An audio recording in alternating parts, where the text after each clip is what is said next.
Welcome to Inspired Changemakers, a podcast about all the amazing things people are doing to make the world a better place. This podcast is about creating change and the moments that inspired our guests to activate. My name is Julia Healy, and I'm the CEO of United Charitable. Stay tuned to be inspired. Rodney, thank you so much for being on Inspired Changemakers podcast, where we talk to inspiring people that help create change, not only in their communities, but within other people. And I'm so excited to have you on here, and I am going to do your short bio. Thank you. Glad to be on. You've accomplished a lot, so I had to just reduce it a little bit. So just know. So Rodney McLeod Jr. is a recently retired NFL safety and a 2024 Art Rooney Sportsmanship Award nominee. Defied the odds to build a remarkable 13-year career after going undrafted in 2012. You played 183 games with 4 teams, including a Super Bowl win with the Philadelphia Eagles in 2018. Off the field, McLeod earned widespread recognitions for his community service, including the 2022 NFLPA Alan Page Award. In 2020, you and your wife, Erica, co-founded the Change Our Future Foundation to empower underserved youth through mentorship, education, and exposure. So has philanthropy, you've had this amazing NFL career, right? You've been such an inspiring player, but it seems like philanthropy has always been in your heart. Yeah, that is very accurate. I think philanthropy has been a priority of mine since day one. Since I stepped foot onto and put on the NFL uniform, I believe. But I think it all, started, some time ago. Just how I was raised by my parents, being heavily involved in the church and kind of following, God's footsteps in the way that he's orchestrated my life and others around me. I just felt this sensation to give and to support those that support you. And give and, try to make communities better than you found it. And, I've done that at every stop along, my NFL journey, from my St. Louis era of time, where I would, help out in various aspects and participate with in different organizations there, to, my roots here in Philadelphia, where, after a while, Change Our Future was birthed. And then, my stops, in Indy and Cleveland. So it's something that, again, says a lot about the individual, because, we do a lot on the field. We're recognized for our on the field efforts, but, we all know that sports has an end date, and that, the man that you are, the human being, will outlast, that athletic era.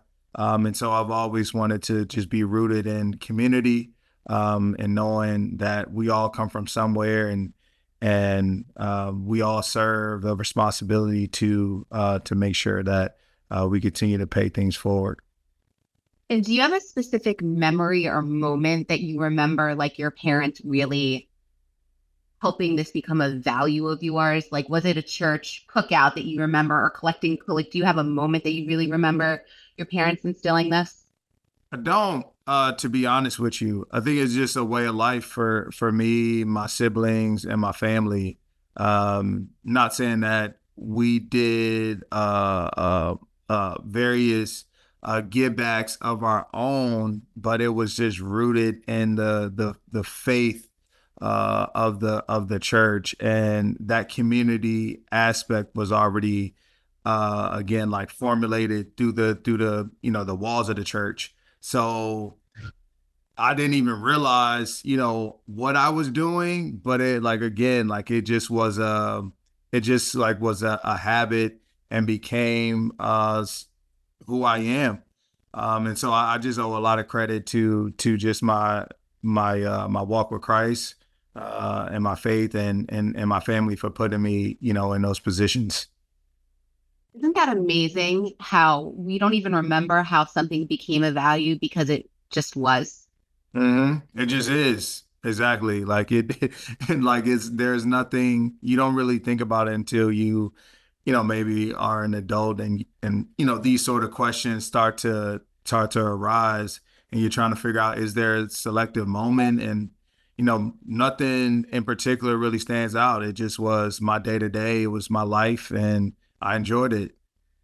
And it's so funny because you have a daughter, right? And you're raising her and you think about like the values. And that's when I think it became big to me is when I was trying to be like, wait, how did my parents instill this in me? And how am I instilling this in the next generation?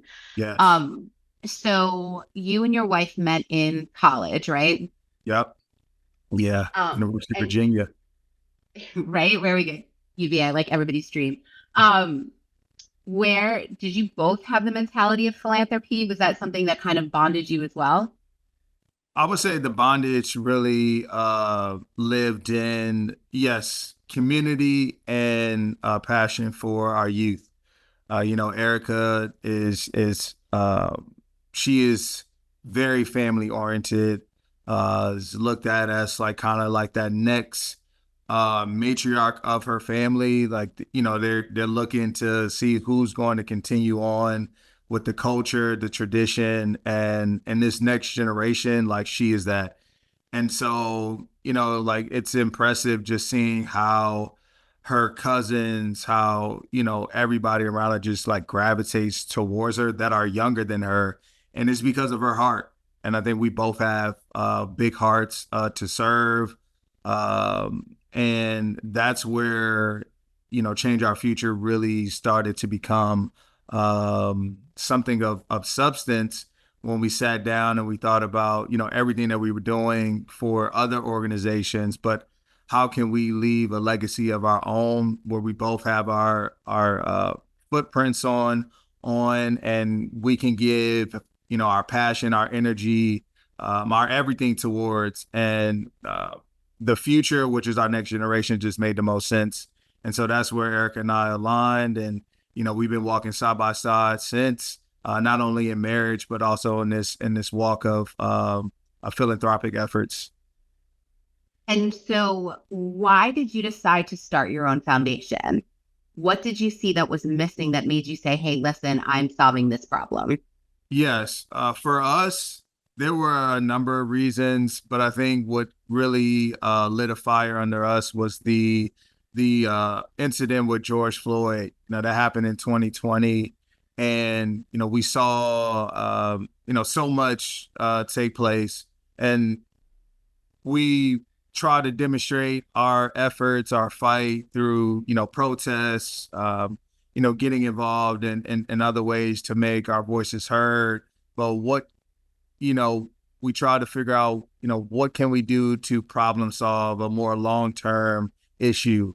And that is where, we thought about, the unfortunate positions that a lot of individuals of color that look like Eric and I are placed in, communities that we come from, our friends come from, our families live in, existed in, like all those things are true.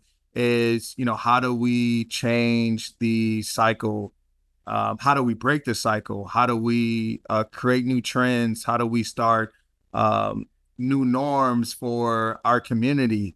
And we know that a lot of that is rooted in education.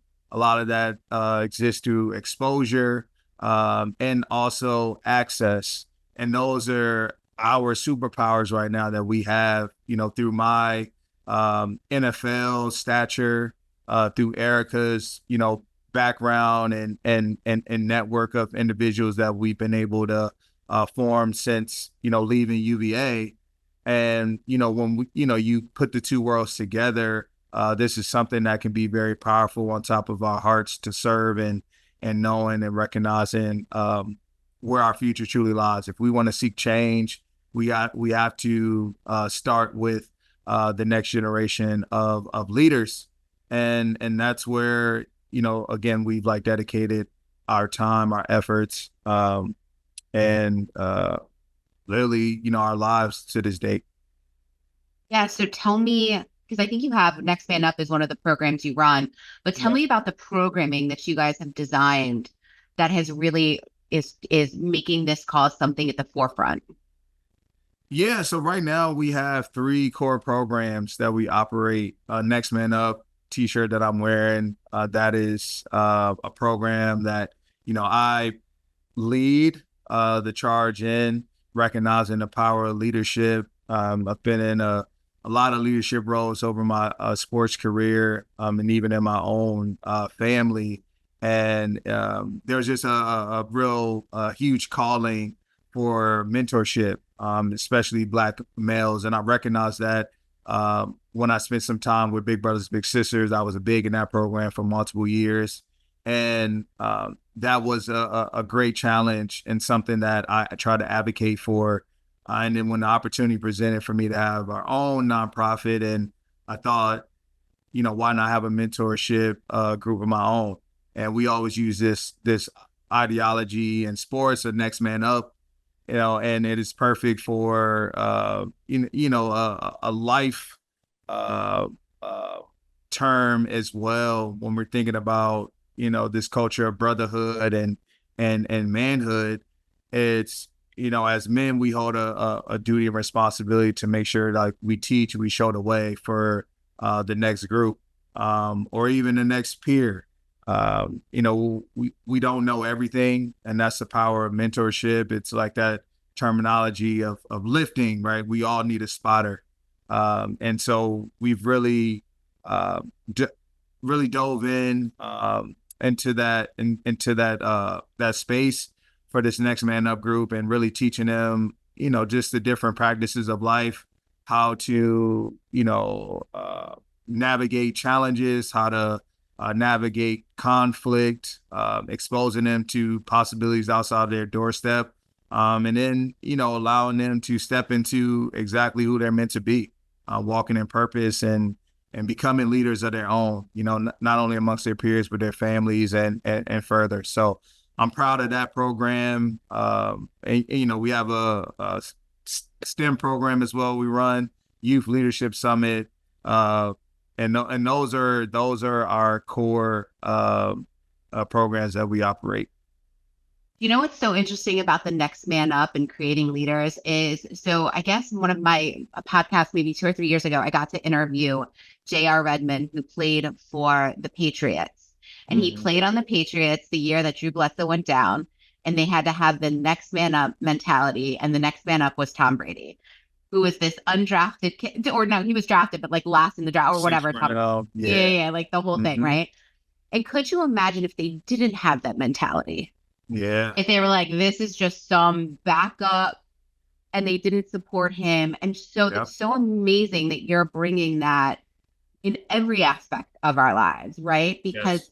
we can't control we have to have this positive attitude and this supporting, and it's just amazing. So I absolutely love that.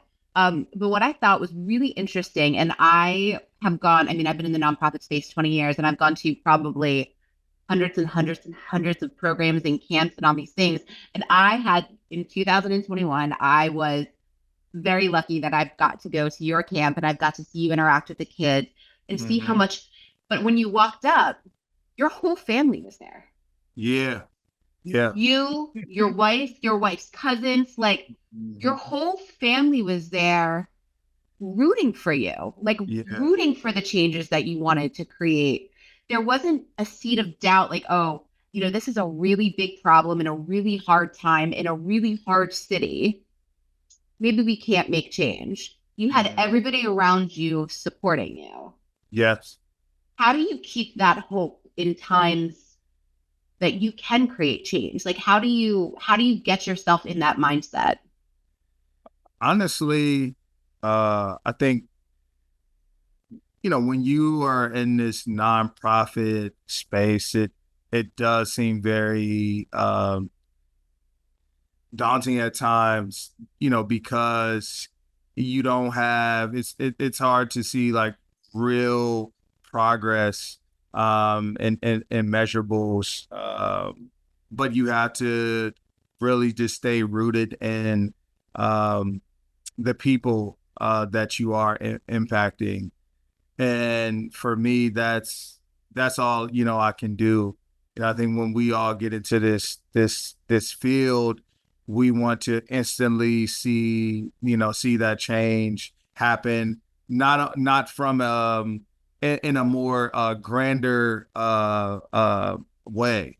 And it's imperative for everybody to just really focus on, like, have that tight scope, that real microscopic scope in the way that you look at it and that lens, and just impact those that are like closest to you, because that's all you can do. And it's like that, it's like just a each one teach one effect. And I believe when I started to really, kind of see things from that point of view, that altered, the way that I looked at hope and possibility. And it was just standing right in front of me, seeing how those kids show up each and every day with, a smile on their face, a challenge that they've overcome. That lets me know that, what I'm doing is right, and to continue to push forward. So, after 3 years of a Next Man Up program, 4 years after hosting the Youth Leadership Summit, and you've seen people continue to come back, people now move on to the next phase of their lives, and give us credit, not for everything, but just for that moment that they had with us, what that did, how it empowered them, how, it may have introduced them to something they never knew. It put them in a room with maybe a peer or an elder, and who knows where that relationship, now exists today. But that is the power that we possess as leaders, as change makers. And so I would just say, allow that to be your, like driving force, is those, that group, that small group that you're affecting, and knowing, man, if you impacted a few of them, they're going to impact the next group that they encounter. And it's gonna just continue to be this endless cycle we all hope for. I'd like to thank United Charitable for sponsoring today's Inspired Changemakers podcast. United Charitable is a national nonprofit that focuses on guiding you on your charitable journey. Whether you like to simply streamline your giving, or you like to create your own charitable initiative, United Charitable has the knowledge and resources to support you. If you'd like to learn more, check out the link in our bio. And so when you got in the league, was there some mentors that you looked up to that you were like, I like how they give back? Like, were there people and examples? Yes, absolutely. Like the minute I touched the St. Louis Rams locker room, I've always been a huge observer, and I've been fortunate enough to find people along my walk that I can just take a lot from, maybe without even asking them a ton of questions, just looking at their walk, their strides, their day-to-day routines. And there's, Cortland Finnegan and Quinn Michael. There were two guys in my defensive back room that I really modeled a lot of my game after, but also, their family dynamic, their professionalism, and then also their efforts, outside of the locker room too, and how they impacted the world. And then there was my fellow Wahoo, Chris Long, that I just missed at UVA, but he was also in the locker room. It's been a big brother of mine for an extended period of time. And he was another one that, again, had everything, but took time out to pour back into a community that, again, he barely even knows, but that supports him every Sunday that he suits up. And then even further, going back to his roots in Charlottesville. So I've been very fortunate enough to have just those great examples. And I can list more, but those are the few that I quickly identify and kind of help mold me at a young age in the league. And now, I'm doing the same thing in return for others. I'm now that OG in the locker room, or was. And now talk a little bit about why Philadelphia. Why do we run so many programs in Philadelphia? Yeah, honestly, Philly became home. They really accepted us here. We made a lot of relationships, healthy relationships, and there was this like huge just need in that moment to be able to support the youth here. It's unfortunate, but violence, started to peak at an all-time high. We were all in a huge crisis, at COVID. This was a lot of uncertainty, a lot of support was needed from a mental health standpoint. And that's where, again, we just felt that it was the right time to serve this group of young people because of what they just, dealt with for a year and a half worth of time. And we need to help them kind of, figure out their next step. And so it just made sense to just hit the ground running with, the programs that I just listed out. I think, selfishly, I would love to bring a few of these programs, back to Maryland outside of my youth camp that I have. And I'm sure Erica would love to do the same in New York. But with that, you have to be able to master something first before you can go off and spread your wings too thin. So here we are. People love everything that we have to offer here in Philly. Love the group of kids that we serve, and Philly, again, like I said, is home. So it makes sense. We giving back to a place that again we call home, and make a change in our community. And so what do you really need from your community of people or donors? Like, how can people get involved and support you as you are creating this amazing change? Yeah, of course, we always ask for funding, right? And I mean, that is something that we cannot avoid. But more importantly, I think for us, it's about the partnerships. It's about the long lasting partnerships, those that understand and believe our mission, our vision, see the world in the way that we see it, and want to really embark on change through someone else. And then that's the lens in which we're looking at it, is how do we equip these young people to be exactly who they were created to be? How do we give them some word of encouragement that can light a fire inside of them that'll take them further than they even imagine? And that is the backing of a village. And that is something that we're desperately seeking at Change Our Future. A lot of people look at us and they're like, oh my God, you probably have 20 people behind you. But like, no, we are standing on the shoulders of few. But again, we all just have like real heavy hearts to serve. And so with that, it makes and it will appear as if like we are, what I'm saying, like 30 deep. Yeah. But in actuality and reality, we are young, still, progressing to be, who we, ultimately want to be. But with, maybe 5 people behind us. So again, we're looking to just see who wants to link arms with us, looking for more partnerships, volunteers. And I think with that, naturally, the funding will happen organically, because again, the power of the tongue, the power of many voices will naturally create the proper amount of contributions, for this to be a sustainable organization for an extended period of time. Yeah, because it doesn't happen by itself. Like that's what I think sometimes it's really hard for nonprofits is you have to strategically align with partners that believe in what you want to see change, right? The change that Oh, can happen.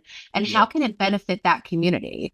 Well, yeah, are we going to have more people that are going to go into the workforce? Are we going to have more people going to college? What is violence going to, right? Or violence going to mm-hmm. decline? Like all the things that can happen. It's really finding those partners Yes, that believe in what you believe, and then you can take on a cause together. yes. Um, what do you believe? So, you know what? I have a lot of donors say to me, well, I only can give 5,000. That doesn't really seem like enough to make a change. Like, so tell me, would $5,000 help change our future, create change? Absolutely. Absolutely. Because, there's always some expense that it can cover. I mean, if I'm thinking of it, instantly right now, $5,000 can help cover transportation for our annual HBCU college trip for our young men and next men up. $5,000 can cover our workbooks at our youth leadership summit for 100 students. It can cover, our jackets that we provide for them at the Youth Leadership Summit.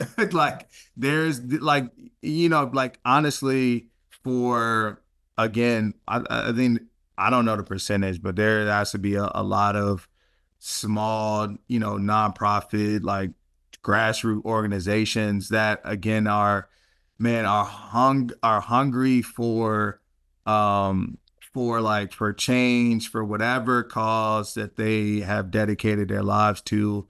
But the unfortunate piece is they can't do all the things that they want to due to limited funding. And then we also know, under current administration, certain things that are happening that are not allowing, that are not making funding as easy and feasible as it once was. So now, we really have to call on, other companies, other individuals that, again, have it, want to do something. This is your way. This can be your way. And so a lot of people, again, think that the nonprofit industry or nonprofits don't need to be businesses. Um, That's the exact opposite mentality of what a real nonprofit is. A nonprofit status just means you don't pay taxes on the revenue you earn. Correct.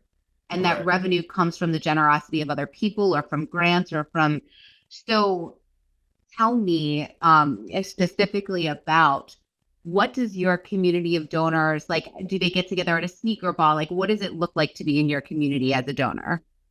Yeah, for us, what it looks like, my schedule or our schedule has been very unorthodox over the past few years due to my 9 to 5. So, for us, Your inconvenient job of playing professional football. Yeah. yeah. So for us, we always try to do a thank you happy hour get together for our donors, and hoping that all can attend, but with everybody's schedule that always isn't the case. But we at least try to, make sure that they feel and know that their dollar matters. We are very appreciative as a young organization, a small group, and so family togetherness is something that, we try to specialize in, really getting to know our donors, outside of that contribution that they made. But, what's their why? What's their family dynamic? Just all of these, stories that, again, make them who they are. And I think there's power in everybody's story. And when we are a small organization, you have that at your advantage to be able to Absolutely. connect with a lot of your community in a deeper way. And so we're looking to continue on and add some newness going into this year, since we'll be here year round, to make sure that people interact with us in multiple ways. We want to do a fitness group, with some of our donors. Because that is a part of who we are. Eric and I love to work out. We work out together. And that's not stopping regardless whether I'm playing sports or not. It's just who we are. And that is a great way to bond, to create a unified front, is through the world of fitness.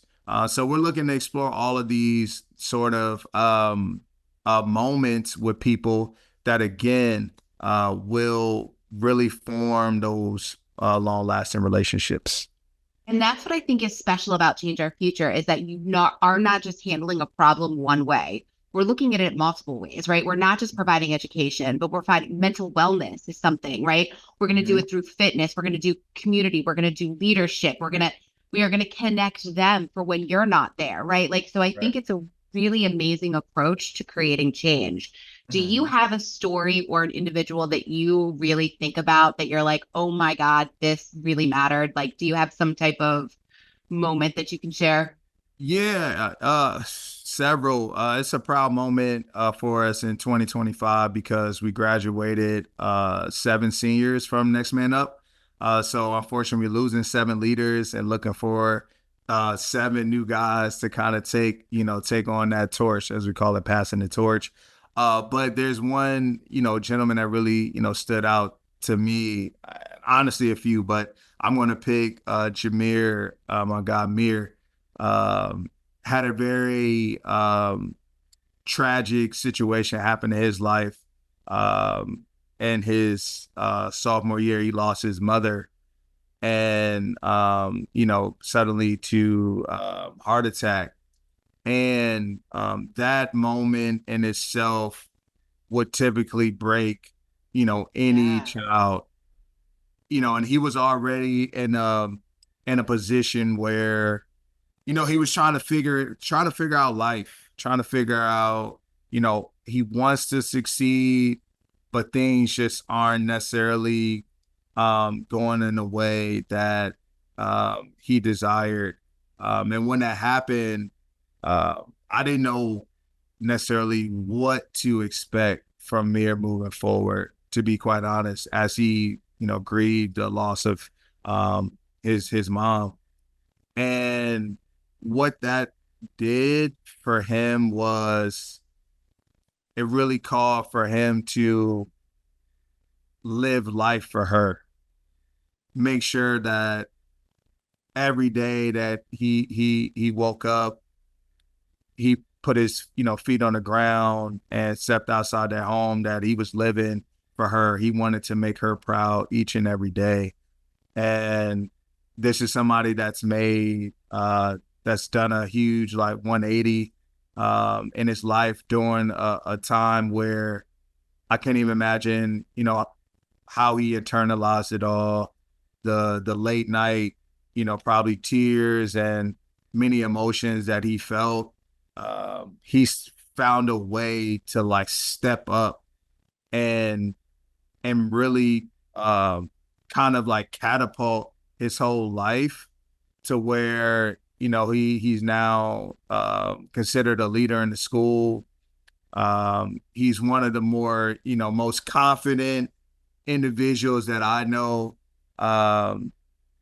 He's a very just driven young man. And he's now a graduate. He's going to be headed to LaSalle University. Multiple scholarships behind him. And it's just a proud moment as a mentor to see how, again, something so dark, how he just turned that into,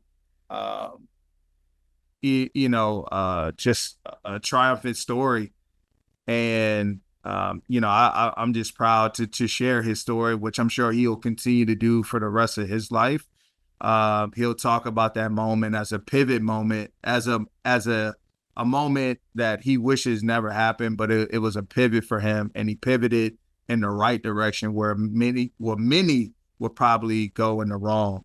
And so I'm proud to again share Mir's story, and blessing to know him, mentor him, and I'm hoping that he will continue to pay it forward as he continues to live his life.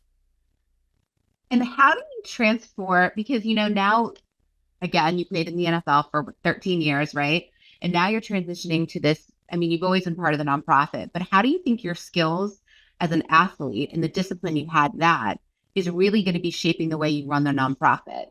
Yeah, it's crazy how not only like the nonprofit, but when I think of like Next Man Up too, like how I've really adopted a lot of football traits, kind of terms, um, moments, bonding, like all of those sort of nuances that I did for a living, they correlate well in a multitude of spaces. A business is one, and then leading a group of young men is another. And it's like, I love it because a lot of my other mentors I stand beside that are in Next Man Up with me, they both they have sports backgrounds as well. Both of them are former hoopers. So it works. Like, when we get to talking certain language, it just makes sense. They're like, no, I get it. I know what we're trying to create, where we're headed. And so it's good. I mean, we talk about accountability, you talk about discipline, you talk about, teamwork. All of those things come to life in those team settings. And like I said, whether it's I'm leading the organization as a whole, or I'm leading, the young group of men. And I think what's really interesting, and I've had the pleasure of being able to interview and talk to and work with with a lot of professional athletes. Adversity doesn't scare you like it scares some other people. Yeah. And I was like, so I've talked about this with how many injuries in your lifetime, have you had to work through to come back and play? From like childhood, Yeah. it's probably, man, I'll probably say it's probably 10 for sure. I'm just gonna leave it like, and some of the worst ACLs, 2 ACL injuries in the league, MCLs in college on both knees, But broken kneecap as a kid, like, yeah. So that's why I think too, when you're creating change and you're going through the hardships, what it's like to not have something go your way. You have to create a different strategy to solve that problem. And then you have to have the discipline Yes. to work that strategy to create change. Yes. Sometimes even in your own body, that's like working against all of the. Yeah. And the trust factor too. I think that's a huge component. Is like just trusting your strategy, trusting your day-to-day routine, your technique, your I'm saying, like all of that comes into play, where body says don't trust it, outsiders say don't trust it, and you have to really find a way to block out all that noise. And sometimes you also have to know when to like pivot as well, when to call an audible, when to make a slight adjustment, because you aren't necessarily seeing a result. So it's a lot of problem solving, but within it, still believing in yourself and having the confidence as well, which is it's not easy. You gotta go through some things though in order to have that level of confidence for the next hardship, the next challenge, because life is a revolving door. Like it's not going to stop. And that's why I try to like make sure that I paint that picture to everybody that, look, yeah, you see what you see right now, the finished product. It took a lot to get here. And Right. if you feel me, like it took a lot. And those are the stories that you can't find online, that you can't, that you don't hear about unless you have time with that individual.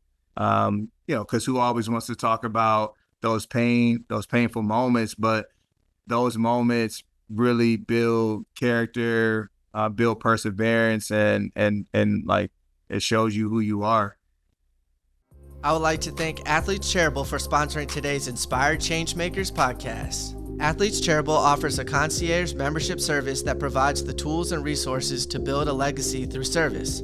Our athlete-led team has the first-hand experience and expertise to provide hands-on support that simplifies the entire process for athletes and entertainers to reach their social entrepreneurship goals and create lasting impact in their communities. To learn more, check out the link in the bio. And I think the other thing that I think that is really impactful is the fact that rejection doesn't scare you either. As a nonprofit leader, right? Like that's one of the things is that, the statistics are out there. You could ask for a donation 10 times. You may get 2. That means 8 people said no to your dream. Yeah. I recently just got a no from somewhere. I'm not going to disclose what it was, but it hurts you. But what it does, because I have that competitive mindset as an athlete, came in undrafted. And I've heard, a ton of no's or doubters. And I'm like, you know what? That only just like it lights a fire in me even more to go in and prove that, I know I'm worthy for that donation, but okay. Like maybe God is doing this because he wants me, you know what I'm saying, to work a little harder to prove but I'm here for it. Like, I'm not going to allow that to discourage me. I'm going to go harder. And that's where that mindset shift is different, maybe than others. And, we use this word social entrepreneur all the time, right? Because we're trying to create change. As a social entrepreneur, it's hard because you're not selling a product right? You're not creating a product to sell, right? You're not, Apple in the garage. You're really trying to discover the right programming to create the change in your community. And you have to think about things that just like you said earlier, something that could have worked coming out of COVID may not work today. How do you stay really relevant in this space with your youth? Honestly, leaning on them, leaning on their voices, their feedback. I think that's everything. You can't, we know a lot as, the age that we all hold, but we have to meet them where they are. And that is part of being a leader. It's not only, leading from the front, but sometimes you have to take that role of sitting beside those that you are leading to be able to hear exactly what they're going through, hear how you can best serve and assist them, because that is what we're here to do. We're servant leaders. So it would be very wrong of me to exclude those individuals from the process, from in our planning and prepping. So we do a lot of just surveys and small group conversations to be able to then make sure we construct the right program for our students so it can be effective as possible. Right, so I have one last question for you. And I'm very proud of myself for not going into the whole Philadelphia Eagles Super Bowl whole thing. I'm just telling you, I did not fangirl as much as I wanted to. Okay. But really, what legacy, what do you want to be remembered for? For me, I just want to be remembered for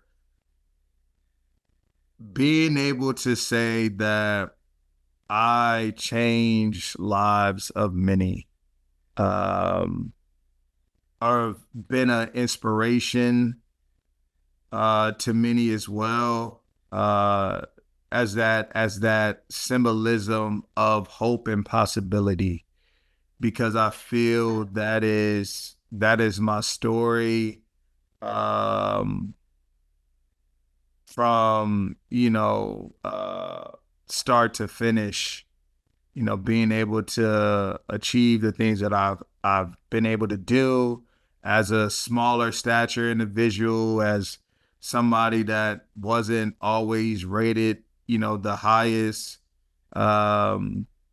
someone that walking into the league, no one, knew my name, called my name publicly.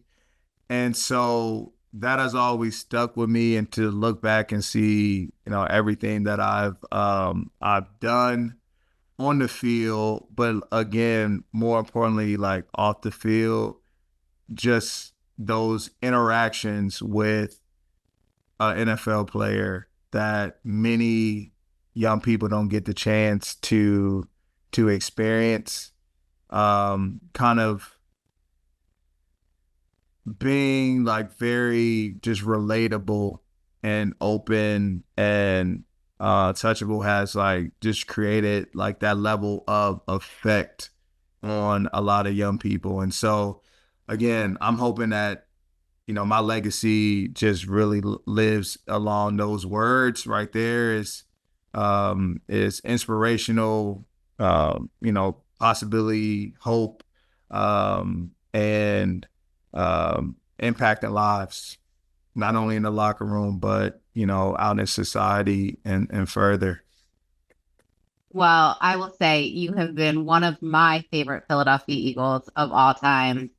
I think I've told you this before, but I often, when I believe that like my voice isn't enough, or like being like whenever I have that like imposter syndrome, like I'm not creating enough change. Oh my God, I only gave, my funds only gave 15 million this year. Last year they gave 22. Like when I get in that moment of doubt, I watch you in the Super Bowl, and that third down, it's probably one of my favorite of all time. Yeah. It gives me such hope that one man with a belief can, or one person with a belief can make a difference.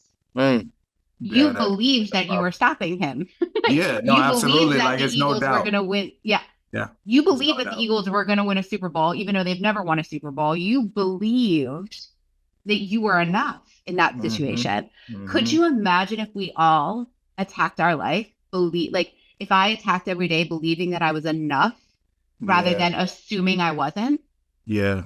Yeah. Like, So- how much will we be able to conquer it? Like it, yeah. I mean, that is a perfect line, to be honest. And it's so hard to live out that line because, life just it's a tug of war.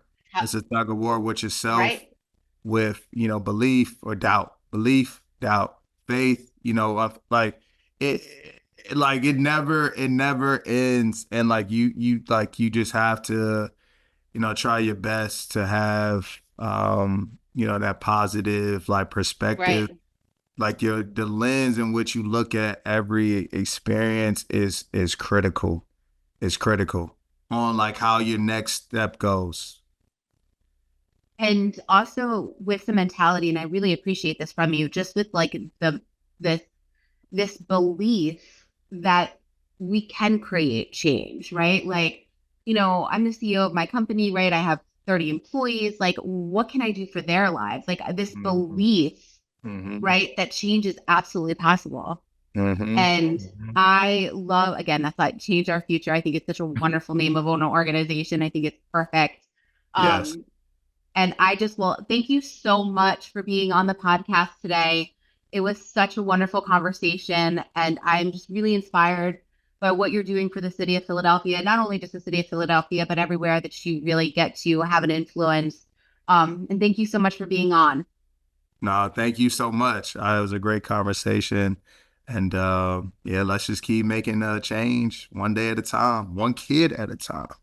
Absolutely. Awesome. Okay, well, I'll cut it there in the video. But Rodney, thank you so much. You were awesome. No, I appreciate it. It was a healthy conversation. I enjoyed it thoroughly. And I definitely want to say thank you to you guys, for giving us a chance to just really get going, I would say. We owe you guys a ton from like just an admin infrastructure standpoint, and all of those little legalities that our pain, Yeah. our pain, but it is needed. And so we were able to again learn from yourself, Isaac, especially like Erica, how to like effectively operate. So it's been very helpful. Of course, as we now made the leap onto the other side. I miss it at times. It's like, oh man, you don't realize, how Much good more. you had it. The pressure, Yeah. it wasn't really on. But it's a blessing, and just extremely grateful. So I just wanted to make sure I said that before I Yeah. got off as well. Well, I will say again, I have, so just so you know how like I have a ton of Eagle stuff just because obviously, right? And well, how I really got involved in philanthropy was because of being an Eagles fan. My parents had season tickets, and like my parents did philanthropy, but I didn't really care about their causes. You know Yeah, what I mean? Like it wasn't correct. something that like interested me at all. But when I would I would go to the Eagles and, they would put on the big screen, like what they were doing, like, what the players were doing, like back in the day. So again, you're younger, right? That's how I really started to be like, what do you mean all people don't have food? Like there's food insecurity in the city of Philadelphia. Like we're the city of Philadelphia. We are Philadelphia. Like how are we still dealing with problems that I don't think that should be a third world country problems, not a like a current problem. And that's really how I started to become. And so I have so your autograph is very proudly displayed, framed in my office. Yeah. And I really do use you for such inspiration because again, like, I don't know, I feel it some of the times that like the player, especially the Eagles, like we're hard to play for. Like we are hard. Yeah. No, for sure. I mean, I was taught how I was allowed to be with a player when I was 6, right? Which is not normal to other fan bases. Like, so I understand that. But so the people that I have collected are the players. The first autograph I ever got was Bobby Taylor. Oh, wow. He was a corner. Yeah. Displayed in my office. 21. I wrote him a letter when I was like in high school going, I think that, whatever. Like, I think that all the like Troy Vincent and Bobby Taylor or Troy Vincent and Brian Dawkins get all this attention and you don't get as much attention and you went to Notre Dame and you're faithful and you do so much skit. I really like you. Can you send me your autograph? Yeah. He did. Sweet. And it changed. It changed everything. So much for me. And I'm 43 years old. I've had that autograph for 30 something years and it's displayed in every space that I'm in because it made me believe that if I asked for something that was important to me, maybe somebody would give it to me. Wow. And that has changed my opinion of whether I ask for partnerships, how I ask for money, how I ask for donations, how I ask for anything. Because Bobby Taylor gave me his autograph when I was 16 years old. Like, can we imagine that? No, I never even thought of like sending a professional player a note. You feel me? Like at a young age, because it was like, who am I? Like they're not absolutely nobody. Yeah. And I told him, and I remember the letter, like it was such a big thing. Like my field hockey number is 21 because that's your number. Like can you imagine this professional athlete? That up. Yeah. Yeah. Like this is, but you want them over. You want them over. I know, right? But no, I want to say again, what you guys are doing, it's amazing. And however United Charitable, I'd love to be able to be a constant sponsor of yours to just figure that out. Or even I do some work still in the Trenton area because that's where I'm from. Okay. Some like speaking at high schools and stuff like that. I don't know if you're ever up for like a paid speaking gig, but I'd love to because you're in Philly now, right? Yeah. And I'm trying to do more in the public speaking space, trying to figure out what levels that I want to like kind of master in. So I'm working with my management team to figure that out. We've been reaching out to some universities because, like all talks aren't just for like every like age group for them to understand it. But I think there is a space for like high school, I think, and up. Like, I feel like that's where I'm probably like the youngest I would go, and then on up. Yeah. But still trying to work through it, but I am open to say all of that. Okay. Much so open because we need reps, and I do want to like continue to share my story.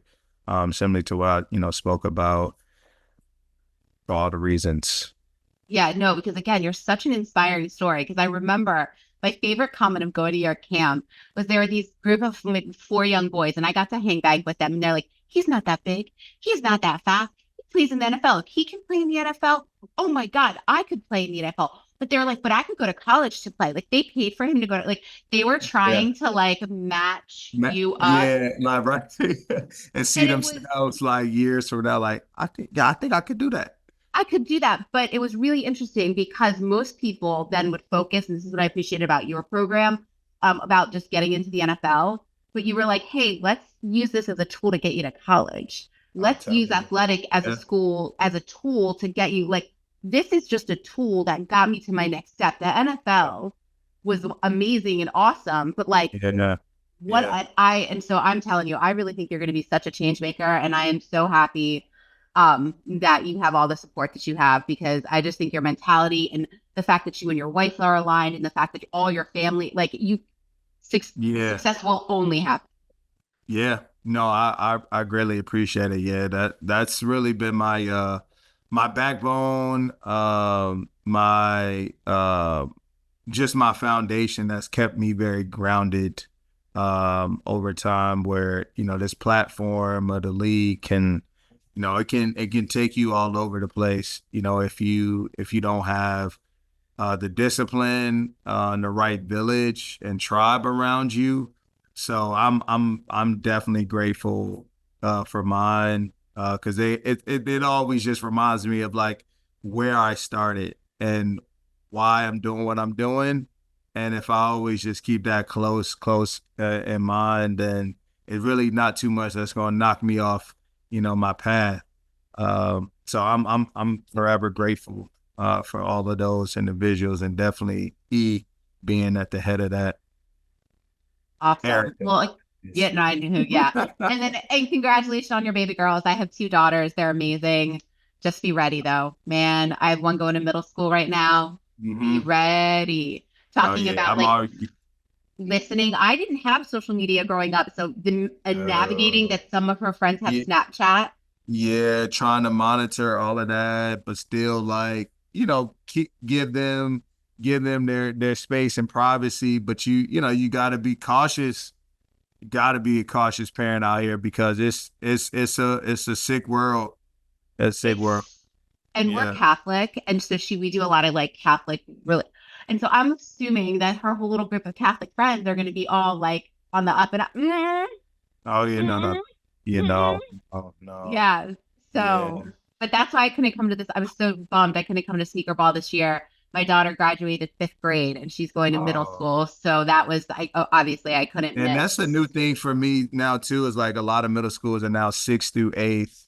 Yeah. Because I feel like growing up for me, there were a lot more 7th and 8th as middle school, versus now it's kind of emerged as a 6th through 8th. They're kicking them out a little earlier now. And I don't want my 11-year-old with 13 and 14-year-olds because the maturity, it's very different. Very different. Mentality. And so it's really funny because my daughter runs cross country. And so she is like, and even just letting her like go run on her own. Do you know what I mean? Like, like these are things like you don't think about, like as like when you have like a little one, like eventually they are gonna go run 3 miles on their own. And what are you gonna do? Ride in a car beside them? Like so me and my husband ride our bike, like to follow her on her runs. Yeah, because I'm still not there yet, Rodney. I'm still not there. No, I don't blame you. I don't blame you at all. But that's a nice little family bond though. Yes, it is. And it absolutely is. But everybody stays in shape. You know what I'm saying? Like, more like forced for me, but that's great. Like I see that's the lens that I should put it through. Like this is helping me with my fitness goals. I'm telling you. But no, I appreciate you so much. Thank you so much for being on the call or being on the podcast. So what'll happen is I'll get the recording. I'll send it to you, and then I'll also have 3 reels of like really cool things that you have said. that Okay. then we'll use on social. the platform. Yeah. I think specifically, I'm really going to pull in, you had some really good gems, like the hope and possibility, like the legacy with the hope and possibility, Yeah. just about like what you need from your community. So I think I'll pull it in. If you want anything changed, just let me know. Okay. All right. That sounds good to me. Awesome. All right. Well, thank you so much, Rodney. I appreciate it so much. Thank you. Appreciate you having me, and have a good day. Find Inspired Changemakers on Instagram, YouTube, and LinkedIn, and comment on all the awesome things you are doing to make this world a better place. Don't forget to subscribe.